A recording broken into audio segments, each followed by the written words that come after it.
Hello there. I want to introduce myself if there's any new viewers here. I'm Dr. Lena Rodriguez. I'm a sociologist coming to you from Australia. Now, on this channel, I have been known to criticise the President. So I just want to put out a little trigger warning first that if you think you'll struggle hearing criticism about this poor excuse for a human being, not the channel for you. No, no, no, no.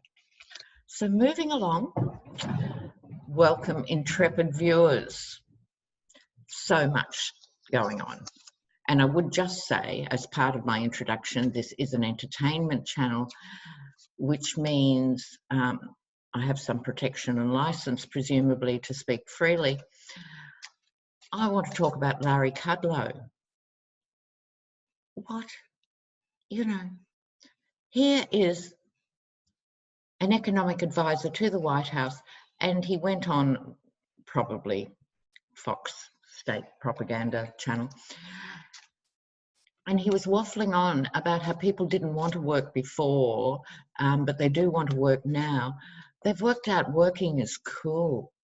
Cool was the word he used. Cool, cool, cool, cool, cool. No, feeding your children is not about being cool. Twitter melted down, of course. I normally work 2 jobs. Am I doubly cool? I mean, these people have no idea. And all that money, I think it was 350 billion that was promised to small business, they haven't even got a mechanism for delivering it.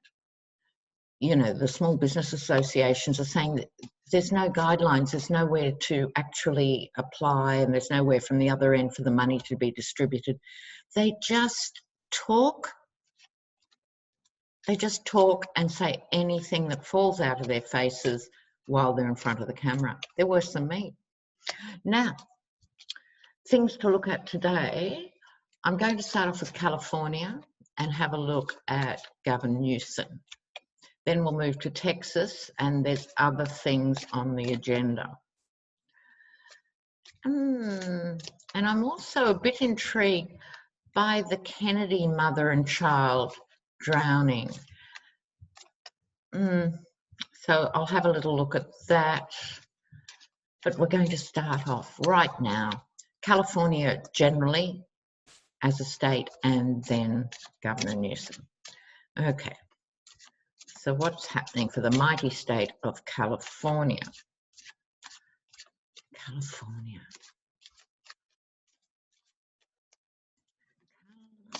what's happening?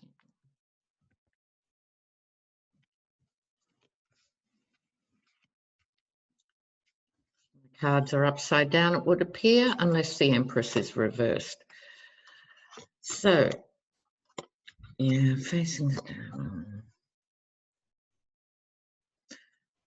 All right, California will come through this, but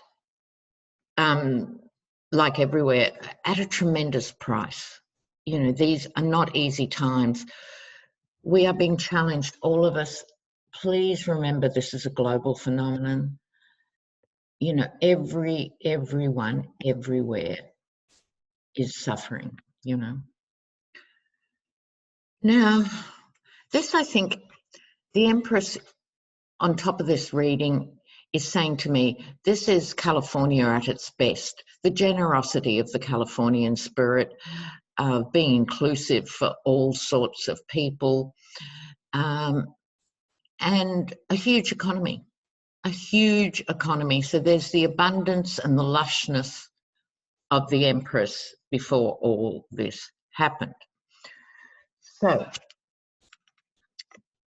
this, I think, is speaking to young people in California. It's a page, it's a message about money, but I think although everyone is impacted and everyone needs to be part of the solution, there's a youthfulness to this card suggesting young people are going to step up to the plate with some creative solutions around money and resources.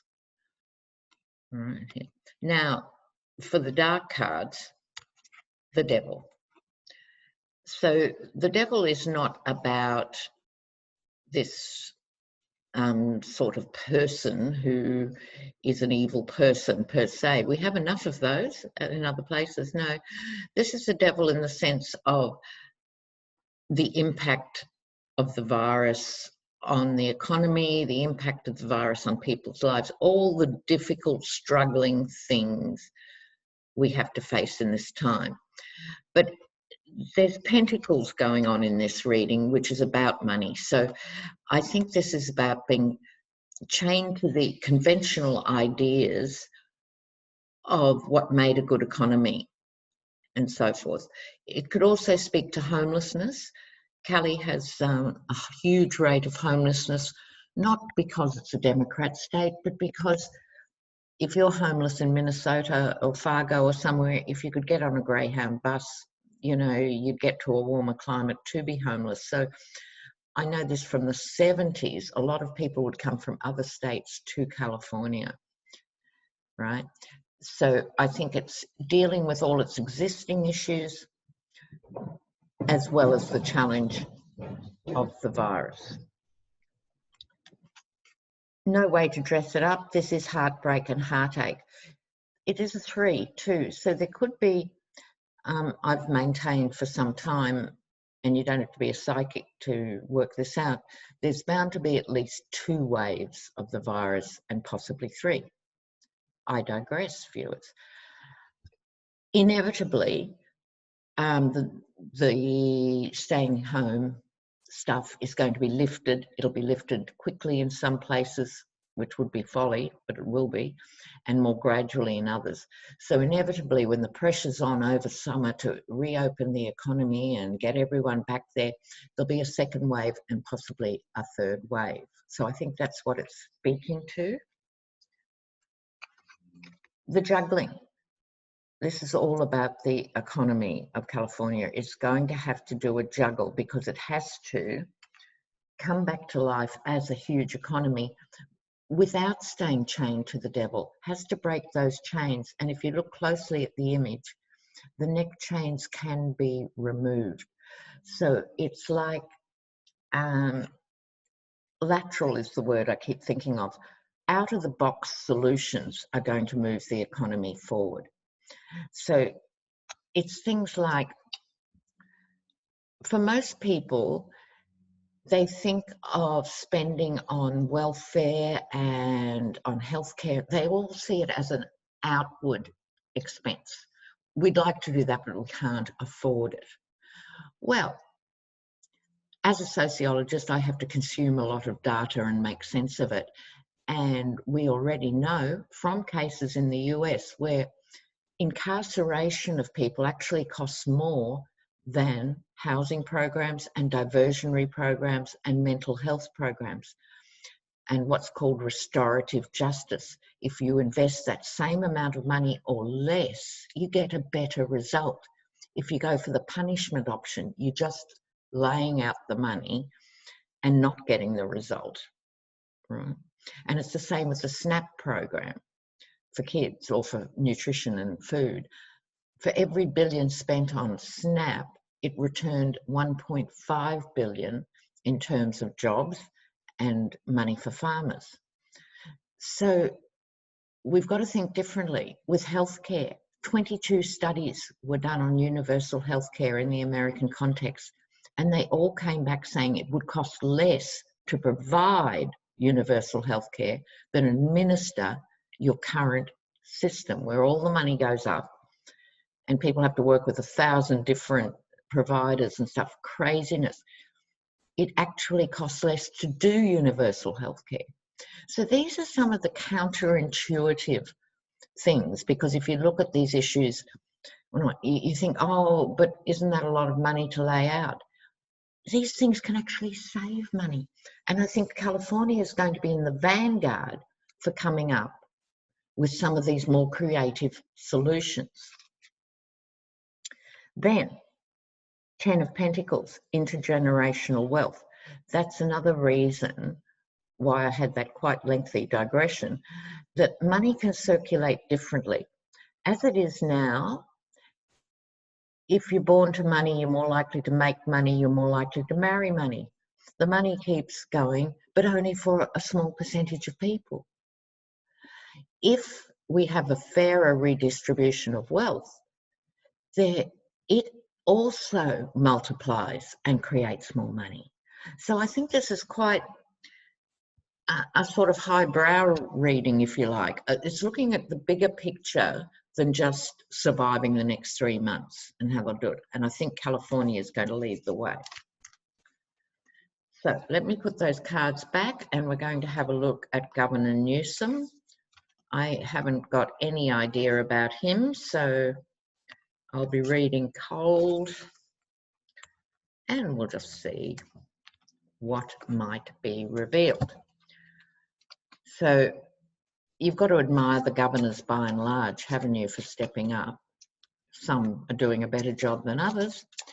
But I also read, where was it? Kansas. The governor of Kansas, who's a Democrat, is actually suing lawmakers for not voting through, or actually voting to stop her stay-at-home orders. In other words, they're prepared to put the risk out there that every Kansas person could be at risk because they won't shut the churches. And these conservative lawmakers have ridden over the top of her and said yes. What can you say? Prosperity gospel. What is that if it's not the embodiment of evil? Prosperity gospel. Spare me. You're poor because you want to be. It's back to Larry Kudlow, right? You just like it. You're just lazy. You know, it's this complete disregard for real life for the majority of people. It's a scandal. Okay, now, what's his name? Newsom. Gavin Newsom. How are you going, Gavin? He'd be Gav in Australia. Hi, Gav. We shorten everything. Okay.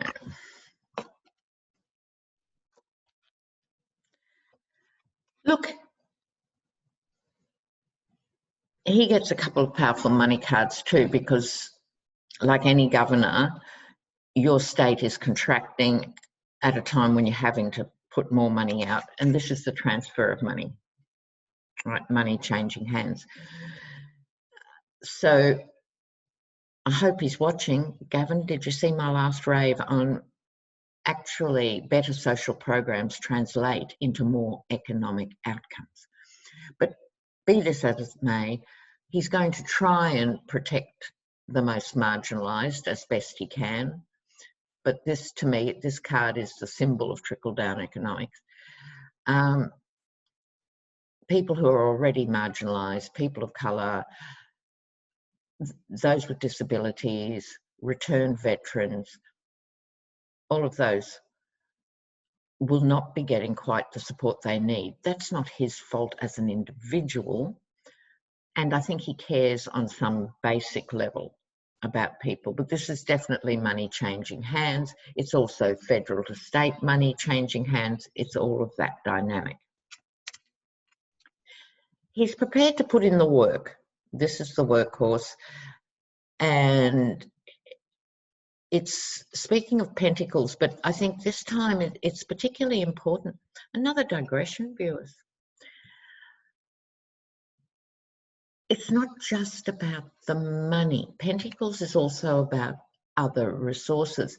And I think what we all need to be looking at more and more in our own neighbourhoods and communities is the barter economy. The less currency we have, we're forced to make other things work. And I was very impressed with that in Greece. So people do a lot of informal swapping of skills, and it's fantastic, you know, and I think we need to do more of that. But nonetheless, he's got the patience and he's got the perseverance to do the job in this time. There is a nostalgia here. Who can blame him? Who can blame anyone? Oh, remember what it was like before the virus. Nostalgia now will be a watershed before and after COVID-19. It's how we'll see history in relation to this moment. The entire world is sharing this moment. And you can't help but think the universe had to come up with something this dramatic to get us all to stop and think. Apparently, the smog's going in LA. A few coyotes have been seen on the Golden Gate Bridge. I mean, you can see the Himalayas from North India now for the first time for decades. But in this case, it's his personal reading. He wishes it was like before. But that doesn't mean he's acting like it was before. That's just part of him that sits down at 10 o'clock at night and thinks, whoa, I thought it was a lot of work before, but now really, you know, I think he's tired. Government, law and order, and all those things. I think the next card gives me a clue how to read this card, because I think he's going to make the different organs of government work better. This is pacts, alliances, contracts, agreements. Obviously not talking about the federal government, no, because they're in La La Land, which is where they live. No, this is the Hierophant trying to make the system work and stay strong as best it can, and he will be forging alliances, a lot of alliances, to help do that. He's not bad. They weren't cards of inspiration, you know, but solid. Solid's better than nothing. Nothing wrong with solid. Now, in other news in the world, Boris is out of hospital in the UK. Now, he has come out, and I find this interesting. He has come out and he said two things. I owe my life to the NHS service. That's their national health service. The Conservative governments have been starving since the 80s, that health service. So I think he's had a frontline exposure to that, even though he would have been in the nicest room and he wouldn't have had to go and beg for a ventilator or any of that. But that aside, he saw the system working and sees how hard those working. And the second thing he said was, I want to thank those nurses. Interesting, he could have said doctors, but he said the nurses that treated me so well. So Boris, let's hope that translates into wage rises for workers in the health field.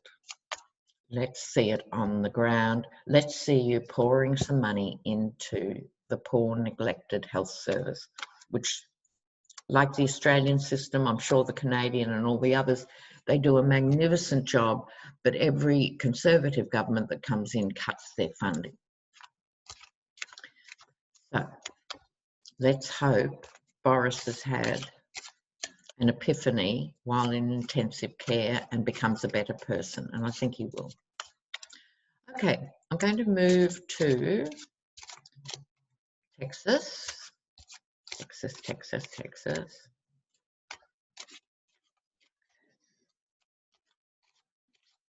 Texas is an interesting state.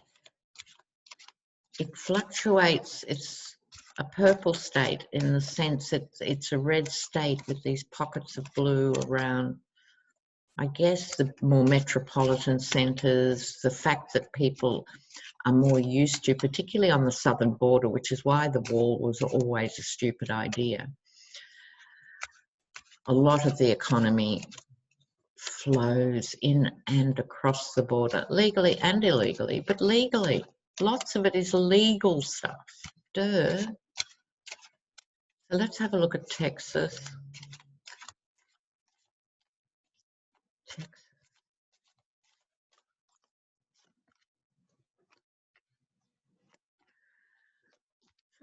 I think Texas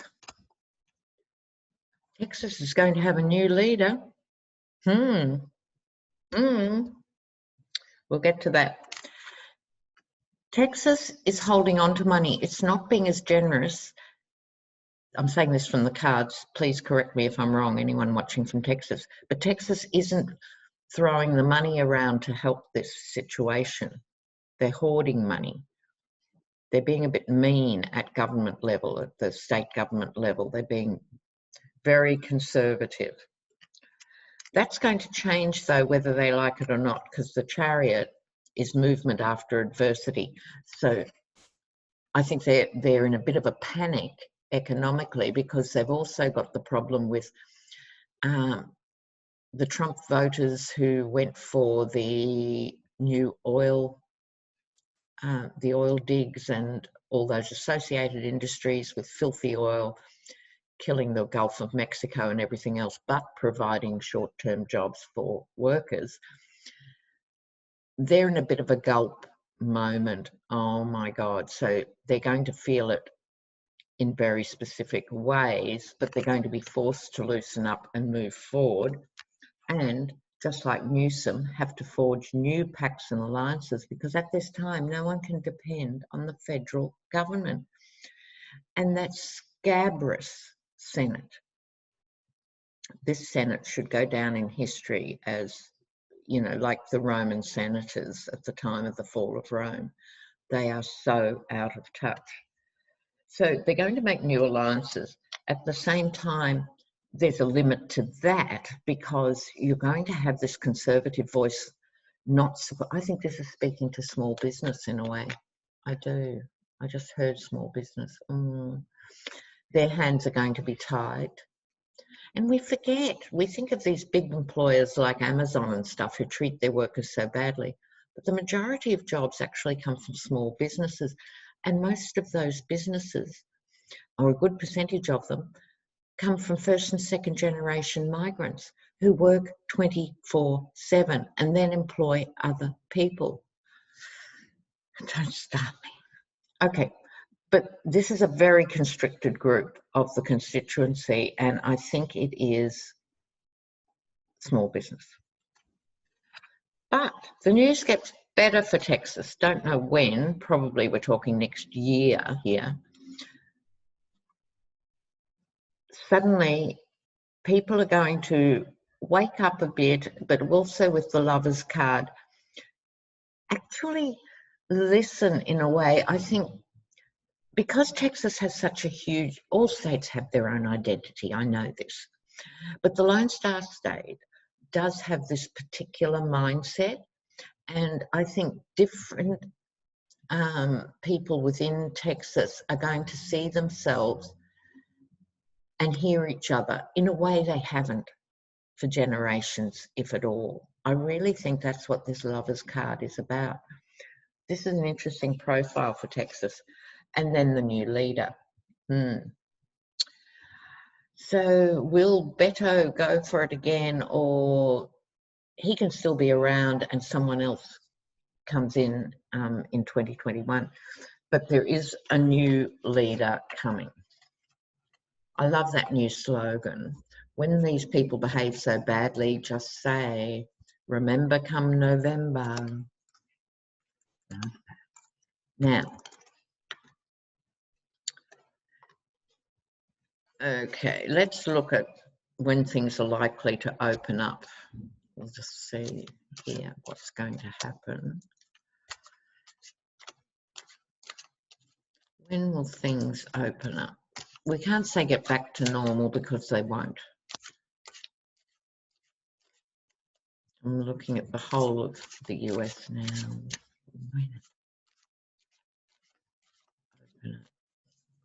When are things going to open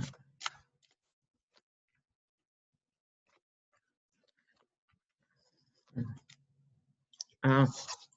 Not soon. That'd be not soon. Okay. All right. Business and trade over the water. In other words, when will things open up for export, import, and all of that stuff? Because of the global situation, not soon. It's also 10 swords in the back of the economy. So that's not mysterious in itself, right? But America is not in a position to stand alone. No country is anymore. We can all do more to create our own national resilience in times of crisis. I think that's one of the messages. But we are connected over the waters here. America now is #1 in the world. He always likes being #1. 50 states declared disaster zones. Not just yet. And again, here comes the new leader card. Yum, yum. So right next to the death card. Now, interpretations of these two cards side by side. Right. So even the Yeti, I do not wish actual literal death even on the Yeti. Partly that could be my Irish nature of, I'm still trying to convince myself that the of things that happened historically in Ireland don't matter now, because on some level they do, but it is time to move on from historical wrongs. But no, I don't think this is about Trump's literal death, okay? Vlad the Inhaler. Now, the death card is traditionally about the death of something and the rebirth of something new. The sun between the pillars of wisdom. It's alternately the sun going down, setting on one particular way of thinking, one particular way of being, and the sun rising on the new way.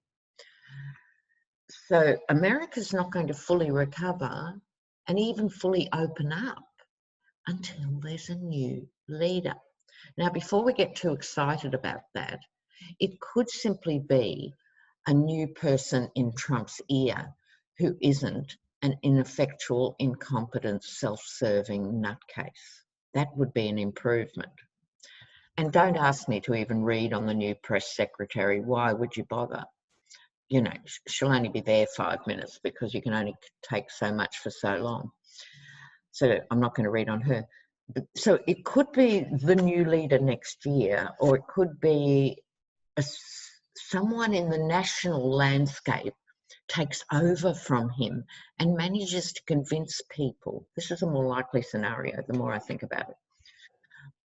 It's not Fauci, it's not even Cuomo, but it's someone like that who has the public podium. And I wish it was the Democratic candidate, but I don't see Joe inspiring people, you know. I won't go on. But it is a new person coming to the fore, coming to the national front, who's going to explain to people why it's important to extend the stay-at-homes, or Trump will let everything reopen and the inevitable second wave of the virus will hit, and this person could emerge then, before the end of the year, you know, possibly even before the end of summer. Okay, outcome to the question, when will things be back? The Empress is on the horizon, so it will happen. But from the vibe of those cards, it shouldn't be soon, but it probably will be soon, and it will be premature. Right. Now, before I go, in the segment that is too much news, not enough gossip, going back to Larry Kudlow. Now, advisor to Vlad the Inhaler, ironically, because the only thing, when I looked up Larry Kudlow, expecting to see his business CV as this high-powered executive or something, no, what did I get? I got the stories of him having a heart attack in the White House, I think. Correct me if I'm wrong, intrepid viewers. From too much coke, as in cocaine. I think it must have been in the Bush era or something. Does anyone else know that story? So, apart from, Oh, look, there's so many things to go on with. I know there was one more thing I wanted to talk to you about today. Oh, yeah, Bernie and Biden are chatting. And that's really good because it's an indicator that Biden is taking Bernie's position seriously enough to take on board some of his ideas. And let's hope he gives him a decent job in the new administration. In the meantime, we all know the most important role come November is actually going to be the vice president, who Biden picks as vice president. We all seem to agree as readers it's most likely to be a woman, and it's most likely to be a minority woman. There's choice there, so let's send out some prayers for that, shall we? Get this healing dynamo as VP. Now, just remember, I also want to give a little shout out, and I think this is important. Not everyone is having a fabulous time being home alone with their families. We romanticize, just as we do about Christmas and Thanksgiving and everything, we romanticize these ideas. And the F word of family, there's all these expectations. But I want to give a special shout out to those of you who are struggling at this time in your family, either because you've got a house full of Trump supporters or for whatever reason the existing family dynamics were anything but unconditionally supportive and fabulous.